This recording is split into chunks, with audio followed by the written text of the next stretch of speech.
السلام علیکم ورحمۃ اللہ وبرکاتہ۔ محترم سامعین کرام، ہمارے چاہنے والے اور ہمارے تمام ویورز کو میں کچھ اہم باتیں بتانے کے لیے آج حاضر ہوا ہوں، اور وہ اہم اور ضروری بات یہ ہے، جیسا کہ ہم جانتے ہیں کہ یہ ایام حرم یعنی بہت ہی محترم دن یہ چل رہے ہیں، اور ان دنوں کا اللہ رب العزت کے یہاں ایک مقام ہے، ایک اس کی عظمت ہے۔ تو ان دنوں میں کچھ کام ہوتے ہیں جن کو کرنے سے بے پناہ اجر ملتا ہے، جیسا اس سے پہلے آپ حضرات کے سامنے بات آئی تھی کہ اس کے روزے وغیرہ رکھنے میں کتنا اجر ملے گا، یہ ساری باتیں آ گئی تھیں۔ اب ایک خاص چیز کی طرف توجہ دلانا یہ ہے کہ کل سے یعنی 9 ذی الحجہ کی فجر سے جو ہے 13 ذی الحجہ کی عصر تک، یعنی منگل کی، اب ہمارے یہاں ہندوستان میں منگل کی فجر سے لے کے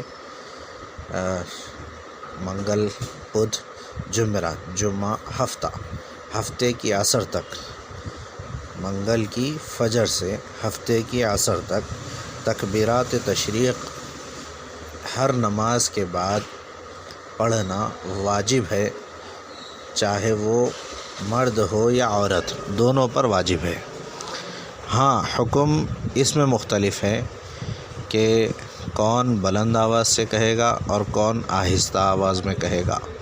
مرد حضرات کے لیے بلند آواز سے کہنا واجب ہے، اور عورتوں کے لیے چونکہ ان کی آواز بھی سطر ہے اسی لیے وہ آہستہ سے کہیں گی، لیکن واجب دونوں پر ہے۔ یہ ایک بات۔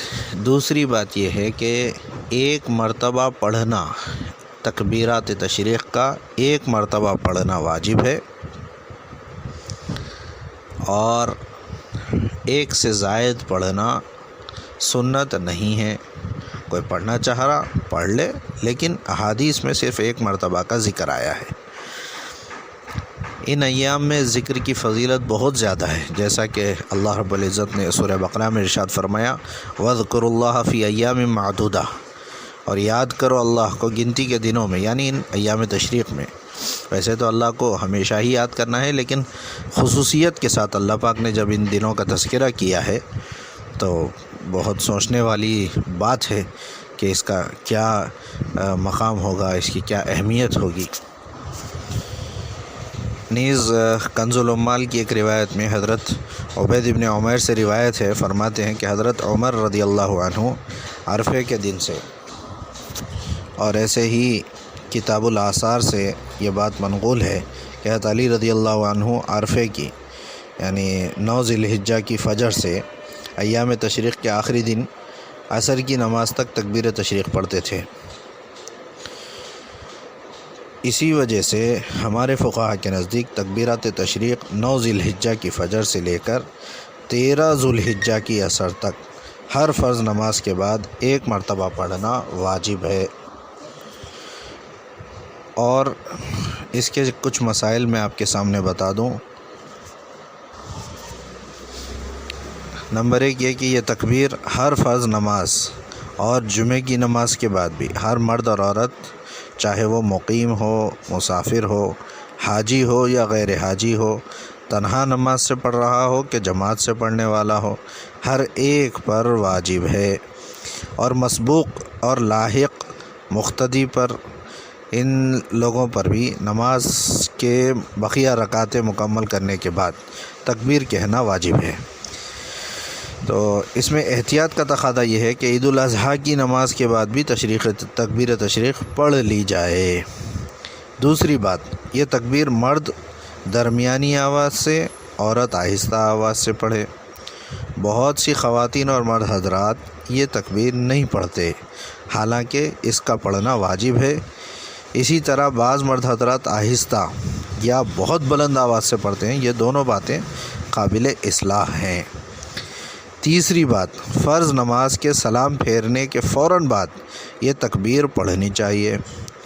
چوتھی بات یہ ہے کہ سلام کے فوراً بعد اگر کوئی یہ تکبیر پڑھنا بھول جائے تو اگر نماز کے خلاف کوئی کام اس نے نہیں کیا، مثال کے طور پہ بات چیت یا پھر کوئی اور کام جو نماز کے خلاف والا ہے، یہ نہیں کیا اور اسی بیچ میں اس کو یاد آ گیا تو فوراً تکبیر کہہ لینی چاہیے۔ پانچویں بات، ایام تشریق کی کوئی فوت شدہ نماز رہ گئی اور اسی سال ایام تشریق کے اندر ہی قضا کر رہا ہے تو اس نماز کے بعد بھی تکبیر کہنا واجب ہے۔ البتہ اگر ایام تشریق سے پہلے کی کوئی نماز ان دنوں میں ادا کرے یا ایام تشریق کی فوت شدہ چھٹی ہوئی نماز ان دنوں کے گزر جانے کے بعد قضا کرے تو پھر تکبیر نہ کہے۔ چھٹی بات، اگر کسی نماز کے بعد امام یہ تکبیر کہنا بھول جائے تو مقتدیوں کو چاہیے کہ فوراً خود تکبیر کہہ دیں، امام کے تکبیر کہنے کا انتظار نہ کریں۔ ساتویں بات، ہر فرض نماز کے بعد صرف ایک مرتبہ کہنے کا حکم ہے اور صحیح قول کے مطابق ایک سے زیادہ مرتبہ کہنا سنت نہیں ہے۔ آٹھویں بات، بقرعید کی نماز کے بعد بھی یہ تکبیر کہہ لینی چاہیے۔ اب تکبیر کیا ہے وہ تو ہم سب کو معلوم ہے، ہم نے سلام پھیرا اور ہم کو یہ پڑھنا ہے، کیا پڑھنا ہے؟ اللہ اکبر اللہ اکبر لا الہ الا اللہ اللہ اکبر وللہ الحمد، یہ تکبیر پڑھنا ہے۔ اب اس تکبیر کے پڑھنے کی فضیلت حضرت اقدس صلی اللہ تعالی علیہ وسلم سے یہ ارشاد منقول ہے کہ فرمایا آپ علیہ الصلوۃ والسلام نے، صحیح مسلم کی روایت میں ہے کہ یہ بات کہ میں سبحان اللہ والحمد للہ ولا الہ الا اللہ واللہ اکبر کہہ لوں، مجھے ان تمام چیزوں سے زیادہ محبوب ہے جن پر سورج طلوع ہوتا ہے۔ پھر آخر میں ایک اہم چیز کی طرف آپ کو توجہ دلانا مقصود ہے، وہ یہ ہے کہ عرفے کے دن کا روزہ یعنی 9 ذی الحجہ کا جو روزہ ہوتا ہے وہ مستحب ہے۔ اس کا اجر یہ ہے کہ اگلے 1 سال اور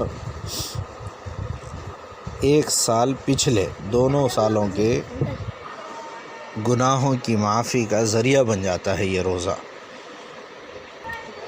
اور عرفے کا اعتبار ہم جس ملک میں رہ رہے ہیں وہاں کی تاریخ کا اعتبار ہوگا، جہاں ہم نہیں ہیں، مثال کے طور پہ حرم میں آج جو ہے عرفے کا دن ہے تو وہاں کا اعتبار نہیں ہوگا، ہم جس ملک میں ہندوستان میں رہ رہے ہیں تو ہندوستان کے ملک کا اعتبار ہوگا۔ لہٰذا آپ حضرات سے میری گزارش ہے کہ ان باتوں کو سن کر خود بھی عمل کریں، آگے بھی اپنے دوستوں تک اس کو پہنچائیں۔ اللہ کرے کہ اللہ پاک پوری امت کو اس بات پر عمل کرنے کی توفیق دے اور پھر اس کی برکت سے اللہ پاک ساری امت کے اندر اصلاح فرماوے۔ اللہ ہمارے تمام صالح اعمال کو قبول فرمائے۔ السلام علیکم ورحمۃ اللہ وبرکاتہ۔